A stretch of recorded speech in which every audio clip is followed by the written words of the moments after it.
आज के इस वीडियो में अपने छोटी आंत के बारे में डिस्कस करेंगे। तो छोटी आंत के बारे में सबसे पहले जानते हैं। तो सबसे पहले एक चीज़ देखो, अमाशय के 3 भाग होते हैं, कार्डियक, फंडिस और पाइलोरिक। अमाशय के कितने भाग होते हैं? 3 भाग, कार्डियक, फंडिस और पाइलोरिक। सबसे लास्ट वाला भाग कौन सा होता है? पाइलोरिक। इस पाइलोरिक भाग से कौन जुड़ती है? छोटी आंत जुड़ती है। और छोटी आंत के भी 3 भाग होते हैं, ड्यूडेनम, जेजुनम, इलियम। तो अमाशय का कौन सा भाग? पाइलोरिक। और छोटी आंत का कौन सा? ड्यूडेनम भाग। ये जुड़े हुए होते हैं, ठीक है। तो छोटी आंत के बारे में ध्यान ये रखना, अमाशय के पाइलोरिक भाग से शुरू होकर बड़ी आंत में पूर्ण होती है। अमाशय के पाइलोरिक भाग से शुरू होकर कहाँ तक? बड़ी आंत में पूर्ण होती है। मानव में इसकी लंबाई कितनी होती है? मानव में इसकी लंबाई 7 मीटर होती है। यहाँ पर भोजन का सर्वाधिक पाचन तथा अवशोषण होता है। छोटी आंत में भोजन का क्या होता है? सर्वाधिक पाचन तथा अवशोषण होता है, ध्यान रखना है। छोटी आंत में क्या होता है? भोजन का सर्वाधिक पाचन और अवशोषण का होता है, छोटी आंत में होता है। लेकिन अगर ऐसे पूछ ले प्रोटीन का सर्वाधिक पाचन का होता है, तो प्रोटीन का सर्वाधिक पाचन अमाशय में होता है।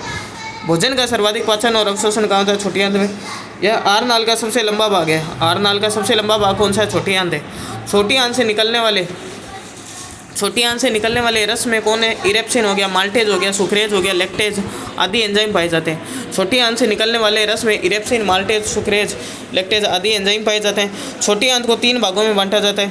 छोटी आंत को 3 भागों में कौन कौन से? ग्रहणी, अग्र, क्षुद्रांत और क्षुद्रांत। इंग्लिश में ड्यूडेनम, जेजुनम, इलियम, ठीक है। ग्रहणी, अग्र, क्षुद्रांत और क्षुद्रांत। छोटी आंत को 3 भागों में बांटा जाता है, ग्रहणी, अग्र, क्षुद्रांत और क्षुद्रांत। तो सबसे पहला भाग है ग्रहणी। यह अमाशय से जुड़ा हुआ छोटी आंत का पहला तथा सबसे छोटा भाग है। अमाशय से जुड़ा हुआ छोटी आंत का पहला और सबसे छोटा भाग है ग्रहणी। यहाँ भोजन का क्या होता है? सर्वाधिक रासायनिक पाचन होता है। यहाँ भोजन का क्या होता है? सर्वाधिक रासायनिक पाचन होता है। इसमें ही लोहे का अवशोषण होता है। यह अमाशय से जुड़ा हुआ छोटी आंत का पहला तथा सबसे छोटा भाग होता है।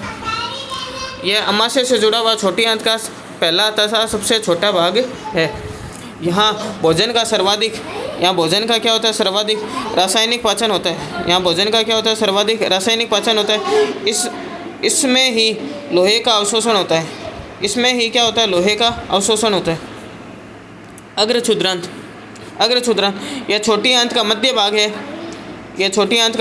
है तथा यहाँ भोजन का पूर्ण पाचन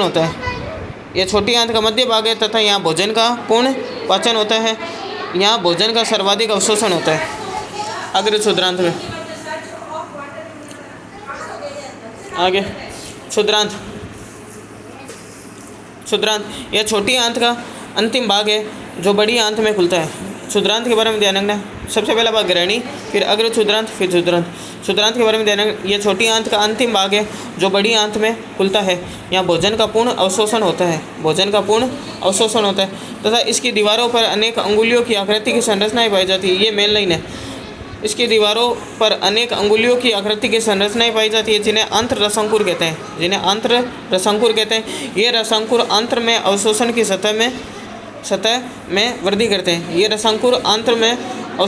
सतह में वृद्धि करते हैं तथा पचे हुए पोषक पदार्थों को रुधिर एवं लसिका में मिश्रित करते हैं।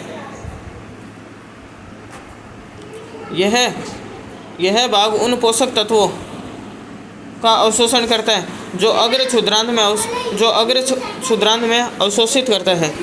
यह भाग उन पोषक तत्वों का अवशोषण करता है जो अग्र क्षुद्रांत में अवशोषित, विशेष रूप से पित्त, लवण व विटामिनों का अवशोषण करता है। उन पोषक तत्वों का अवशोषण करता है जो अग्र क्षुद्रांत में अवशोषित नहीं होते। यह छोटी आंत आहार नाल का सबसे लंबा भाग है। क्षुद्रांत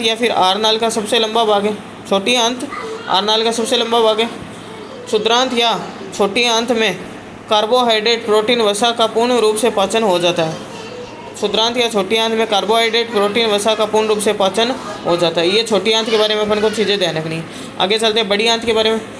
तो बड़ी आंत के बारे में ध्यान रखना है। इसके भी 3 भाग होते हैं, सिक्कम, कोलोन और रेक्टम। पहला भाग सिक्कम, फिर कोलोन, फिर रेक्टम। तो यह आहार का अंतिम भाग है। इसकी लंबाई 1.5 मीटर होती है। यहाँ पर विशेष जीवाणु पाए जाते हैं। बड़ी आंत में क्या पाए जाते हैं? विशेष जीवाणु पाए जाते हैं। यह जीवाणु छोटी आंत से शेष बचे अपचित भोजन को, यह जीवाणु छोटी आंत से शेष बचे अपचित भोजन को किण्वन क्रिया द्वारा सरलीकृत कर पाचन में मदद करते हैं। किण्वन क्रिया द्वारा सरलीकृत कर पाचन में मदद करते हैं। बड़ी आंत का मुख्य कार्य जल व खनिज लवणों का अवशोषण करना है। बड़ी आंत का मुख्य कार्य क्या है? जल व खनिज लवणों का अवशोषण करना है। बड़ी आंत के कितने भाग होते हैं? बड़ी आंत के 3 भाग होते हैं। कौन कौन से? एक तो अंधनाल, सिक्कम कोलोन रेक्टम बोलते हैं इसको। अंधनाल प्रथम भाग है जो क्षुद्रांत से जुड़ा होता है। अंधनाल प्रथम भाग है जो क्षुद्रांत से जुड़ा होता है। से नीचे अंधनाल के प्रथम भाग से थोड़ा नीचे भीतर की ओर 4-5 इंच लंबी नली के आकार का अंग निकला रहता है। नली के आकार का क्या निकला था? अंग। इसे कर्मी रूप परिशेषिका यानी अपेंडिक्स कहते हैं। क्या कहते हैं इसको? अपेंडिक्स कहते हैं, कहा जाता है। तथा यह सिक्कम से जुड़ा रहता है। अपेंडिक्स किससे जुड़ा रहता है? पहले भाग सिक्कम से जुड़ा रहता है। अगला भाग है कोलोन या बृहद्रांत। अंधनाल के बाद बृहद्रांत। पचित भोजन में से यह जल व खनिज लवणों का अवशोषण करता है। पचित भोजन में से यह जल व खनिज लवणों का अवशोषण करता है तथा यह उल्टे यू आकार का पचित भोजन में से यह जल व खनिज लवणों का क्या करता है? अवशोषण करता है। यह उल्टे यू आकार की